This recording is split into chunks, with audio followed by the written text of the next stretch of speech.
Hello. Today I will show you how to get CBS on Firestick. So let's start the main video. First, power on your Firestick and make sure it's connected to the internet.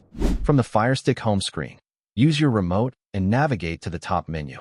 Now, scroll over and select the Find or Search option on the top left of your screen. Type in CBS using the on-screen keyboard. You'll see suggestions pop up. Select CBS or CBS app from the list. From the search results, look for the official CBS app. It should have the CBS logo. Select it. Click the Download or Get button. Wait a few seconds while the CBS app downloads and installs on your Firestick. Once installed, click Open to launch the app right away, or you can find it later in your Apps and Channels section. When you open the app, it will ask you to sign in. If you already have a CBS account or a Paramount Plus subscription, enter your login details. If not, you can sign up directly from their website. And that's it. Thanks for watching.